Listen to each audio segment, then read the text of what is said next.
You see, I knew it and very few people otherwise knew it. Abul Kalam Azad came here after independence twice as education minister. When he came first, then the vice president of the Students' Union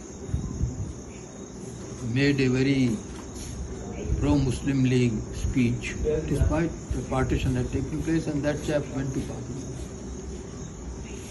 I was present there. Abul Kalam Azad said that, in our Indian culture, when you invite a person, you don't criticize him. You invited me. But in our culture also, the guest should never criticize the host. So I am not going to say anything. And he spoke about his education policy and how government would now take over the entire finance of the university and so on. This was a very big decision because AMU, British government did not fund AMU, very limited fund. It ran on fees and donations from states like Hyderabad and Bhopal and Patiala. For some reason, the sixth state of Patiala used to support it. But all of them went. So Azad said the government would take over. But this chap who went to Pakistan there published a false speech of Abul Kalam, in which Abul Kalam Azad said all things against Muslims, which you can imagine he would never say. Why he should attack Muslims. And then that was published, printed in. And it was those false remarks against Muslims that your governor was quoting. So I stood up and said that you couldn't quote because this is not genuine. And there was no sense in his quoting. Why was he quoting? Except to come out in the news. Yes. Please, the BJP. That in the History Congress, then History Congress would get a bad name. I mean, it was disastrous. Because education is a state subject. Therefore, some states don't implement their syllabus, like Kerala, Tamil Nadu, Andhra. Even though Andhra government is in alliance with BJP, but they don't.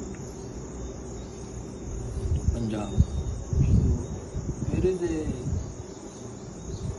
Still very they can't impose it in the whole of India, but in states like Maharashtra, Madhya Pradesh, Uttar Pradesh, Bihar is an exception. Bihar doesn't hold their line, despite their being. And in fact, the two of the BJP ministers, foreign ministers, are Muslims in Bihar. Whereas among 67 central ministers, there are not a single Muslim in the central government. Well, I am very happy and gratified to receive in gift Mr. Abbas Panakkal's work on Mapla resistance against the British. This is a subject which is extremely important because the Mapla uprising in early 1920s was widely misrepresented.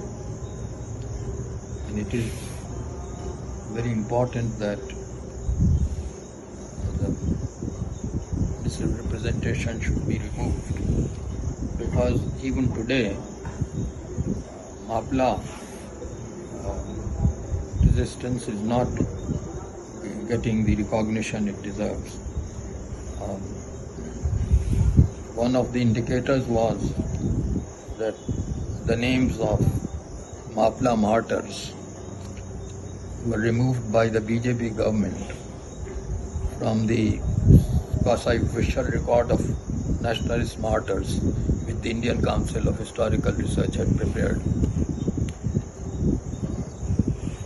It must be said to the credit of the council that it went into such details about trials and executions and otherwise extrajudicial punishment of the Maplas, and had recorded the names of a large number of Mapla martyrs as freedom fighters. But it is astonishing that their names should have been removed at the direction of the present government. So it's very important that they should receive full credit, and I am very happy that Mr. Abbas Banakkal has produced this book, Decolonial Historiography of Malabar Resistance, which book is devoted to the cause of Mapla struggle for Indian freedom.